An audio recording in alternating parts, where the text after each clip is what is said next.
Jaleco. I record this entire video and realize this mic is not plugged in. Quick, without looking it up, how many video games by the developer Jaleco can you name right now? You have 3 seconds, 2 seconds, 1 second, and that's what I thought. Jaleco was one of those companies that nobody would consider one of the best. Few would probably even consider them average. They were a below average video game publisher slash developer. Jaleco was one of those companies that did just enough to not go out of business until they did in 2000, until they did again in 2014.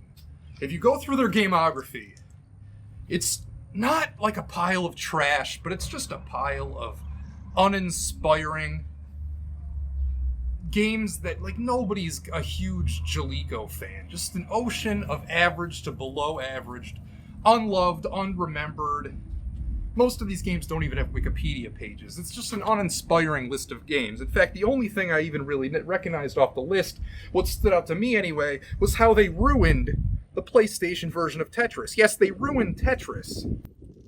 I don't know how, but they managed to do it. March 3rd, 2017, Nintendo releases their latest and greatest video game console, and it's shockingly bare bones. There weren't many games, and a suite of features that are expected on any modern piece of technology are absent. No web browser, no Netflix, no YouTube, no nothing. For the past 11 years, Nintendo customers had been able to build this virtual retro video game collection. Starting March 3rd, 2017, not anymore. The Switch was a clean break with no announced plans to bring any retro video games to the platform. It would be a year and a half until Nintendo implemented their subscription service, locking previously free online multiplayer behind a paywall, but also offering a selection of online Nintendo Entertainment System games. We were so pure then. This was before the Scourge, the J, wormed itself into Nintendo's consciousness. The initial lineup was okay. 20 titles, 8 top 100 games according to a certain list. Most were Nintendo originals, but a few third parties snuck in. Capcom with Ghosts and Goblins, Koei Tecmo with Tecmo Bowl. Honestly, the most exciting part for me were these official NES controller Joy-Cons. These controllers are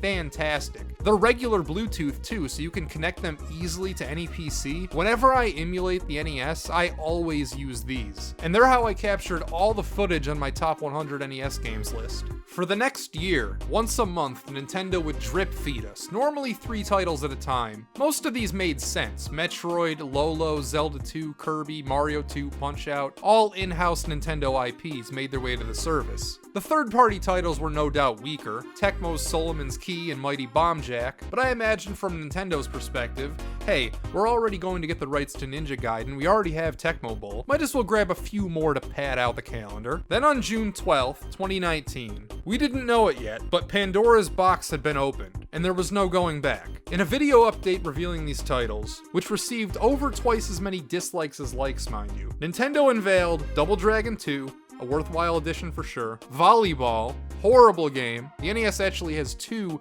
fantastic volleyball games. This is not one of them, but it does have multiplayer, so I guess you could presumably kill 5 minutes with it. And finally, City Connection, from a company named City Connection. Comments correctly pointed out that this was the bottom of the barrel. City Connection, from Jaleco, was apparently so wonderfully regarded that at some point they decided to rename their entire company after it. It's a direct arcade port capturing the look and feel of the original admirably. Too bad it's just a half-rate Mappy ripoff. You're continuously moving, attempting to drive over every square in New York City, which is kinda cool. Gotta love seeing real-life New York represented on Nintendo. All you do is drive around, avoiding cops, avoiding this cat, which has absolutely no regard for its own life. In between stages, you get this little portrait of a man smoking. How quaint. Remember when smoking was cool? Back when I used to collect NES games, City Connection always annoyed me because it was one of those games that Jaleco felt the need to put their company name on the spine instead of the game title. City Connection is trash. Typical arcadey style, overly simplistic, bare bones video game whose design might have been passable on the Atari 2600, but not in 1988, and certainly not in 2019. Imagine you're 6. It's the 80s, and you receive City Connection as a birthday or Christmas present when you already own the first 2 Marios, the first 2 Zeldas, the first 2 Castlevanias, Mike Tyson's Punch-Out, Tecmo Bowl. City Connection was already a relic upon its release in 1988, and it's embarrassing for Nintendo to roll this out in 2019 and act like it adds any value at all to their service. Because it doesn't. Finally in September, introducing Super Nintendo for Nintendo Switch Online. Again, the most exciting part for me was this sweet Super Nintendo replica controller. I've gotten so many miles out of this thing, and in 50 years, in 2073, they're going to have to bury me with this thing. 21 titles and a fantastic selection. Nintendo's juggernauts, Mario World, Zelda, Super Metroid, Star Fox, F-Zero. What you would expect is mostly all here.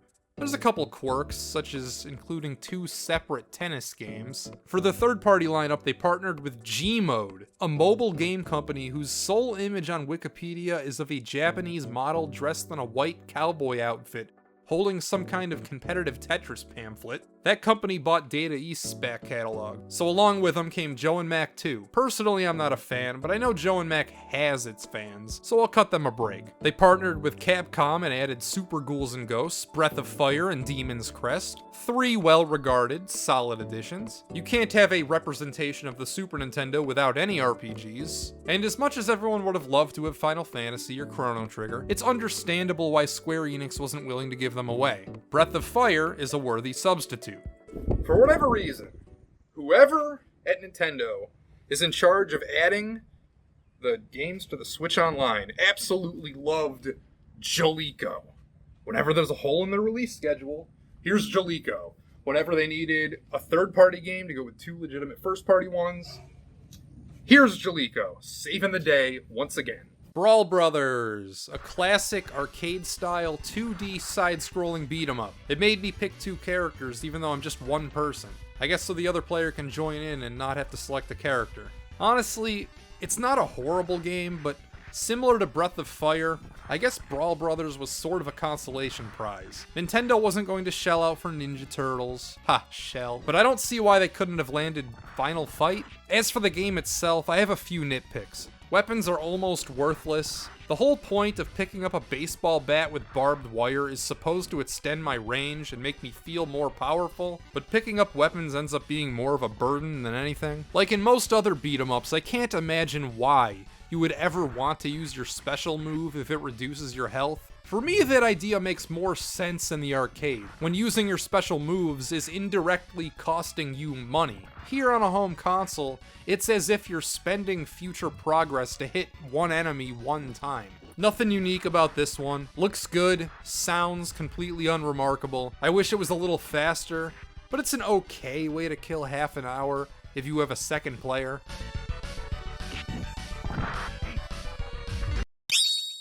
Also launching with the service was E.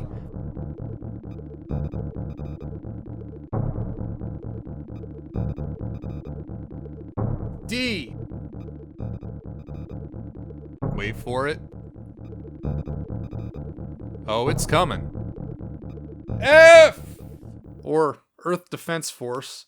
A horizontal shmup, which is normally not my cup of tea, but I actually had fun with this. There's an impressive amount of weapons to select from. I picked homing so I wouldn't have to worry about aiming. This game uses an RPG-esque experience bar to manage your ship's upgrades. I love the background in Stage 2. Super Nintendo shoot-em-ups are infamous for their slowdown, but I didn't see any of that while playing this. Whoa! See that? It's a shame that shooters are only fun until you die and lose all your upgrades. Otherwise, I might have kept playing this. May 20th, 2020. The Nintendo Switch Online gods blessed us with Wild Guns, Panel Dupont, and most relevant to this video, Jaleco's very own Operation Logic Bomb. And what the hell kind of a title is that? Is this going to be like that bit in Police Knots? I hope so. Honestly, I'd play a whole game of that. Well, no, it's an overhead shooter, not unlike those stages nobody likes in Contra 3. Or actually more like Super C. You're given a choice between shooting in a straight line or using a spread shot. Enemies only fire in 8 directions, so it's easy to stand slightly off-center and pick them off. Along the way, you pick up other weapons, like this one that bounces off walls. You have a huge life bar, but I suck, so I managed to blow through my continues in no time. There's no passwords or save system or anything. It's a shame too, because I probably would have tried to finish it if it had a save system. I'll bet I could get further now because I didn't realize you could strafe by holding L or R until I was almost done playing. September brought us Donkey Kong Country 2, Mario's Pit Cross, Fire Emblem Mystery of the Emblem, if you lived in Japan, and another fantastic Jaleco title. The Peacekeepers is another beat 'em up. But before I get to that, let's check out the options. Angry mode? What could angry mode possibly mean? Wait a second, color edit mode? Is that what I think it is? What? You can adjust the color palette of the main characters? And the enemies? Oh my god, you can change everything! Look at my guy's stupid attack. Oh man. I'm sorry I was hard on Brawl Brothers. This is awful. Wait a second, I know how I can make this more fun. Oh hell yeah, man. This is the greatest game I've ever played in my life.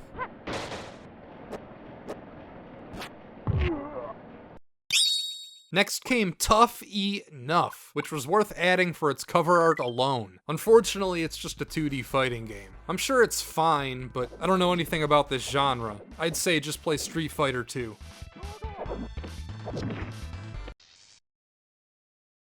Dropping on the same day was The Ignition Factor, possibly Jaleco's magnum opus. That's not saying much, but I actually managed to finish this one. And now I kinda want to track down an authentic copy of it. It's a firefighter simulator filled with surprisingly goofy humor. Just enough planning and strategy required to not make it another boring action game. You have a limited, weighted inventory. If you're carrying too much stuff at a time, you can't run anymore. And every stage is timed, so running is essential. You're always joined by 2 other firefighters, but all they do is stand around, swap out your items. And they have the IQ of a fire hydrant. I'd like you to meet Betty.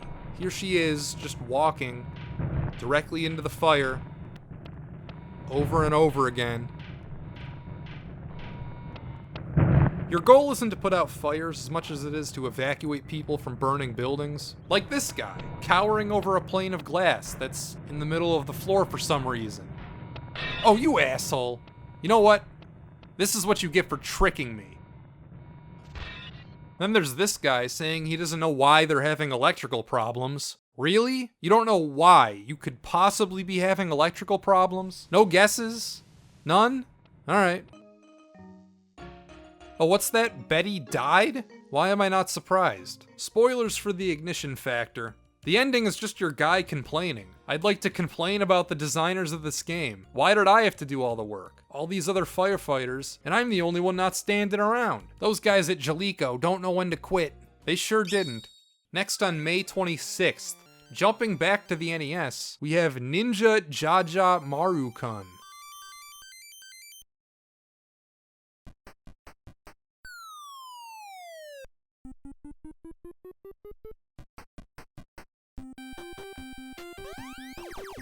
Yeah, this is atrocious. Originally never came out in America, and if you can't tell why, I'd get my eyes checked. I guess if you made me choose, I'd pick this over City Connection because you're not always moving, and cats aren't spawning directly onto my path every 15 seconds. Kind of single repeating stage, basic early NES visual style, which belongs in the pre-Super Mario Famicom. I guess you could have pulled worse from 1985, but you'd need to be a special type of retro gamer to want to play this for more than 2 minutes these days. Finally, in May of 2022, we come to Rival Turf. It's another beat 'em up. Did you know that in Japan, Rival Turf, Brawl Brothers, and Peacekeepers were a trilogy known as Rushing Beat? For whatever reason, they released them out of order on Switch Online. Rival Turf is Rushing Beat 1, Brawl Brothers is 2, and Peacekeepers is 3. Ironically, out of the trilogy, I prefer the first game, Rival Turf. It feels like it moves faster, and your attack has the most generous range. Doesn't have the color editing from Peacekeepers, but other than that, what else is there left to say? You walk right, you punch people. That's it. What was Nintendo's obsession with Jaleco of all companies? Running through the lineup, I guess the Ignition Factor is the standout, but even then, it's not that good. After all this, I think I have the answer.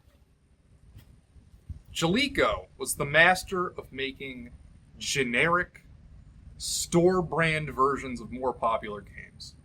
Nintendo wasn't going to pay for Street Fighter, but here we have Street Fighter at home. Nintendo wasn't going to pay for Final Fight. I don't know why. I can't imagine Final Fight is that expensive, but here's this trilogy of other games, kind of like Final Fight, filling the void. And I believe that to be the true Jaleco Conspiracy. They had these holes on the Switch Online for genres of games or whatever, and there was Jaleco, just a convenient thing to plug all these games into. So there you have it. These were just convenient stand-ins. Even the Ignition Factor, which I've singled out for praise, was kind of a ripoff. It was beat out by Firemen, a much less creative name, but it came out before it, barely mind you. Who would have thought that there were two competing Super Nintendo firefighter simulators? Anyway, that's all I got. Never trust anyone who needs a haircut. Goodbye.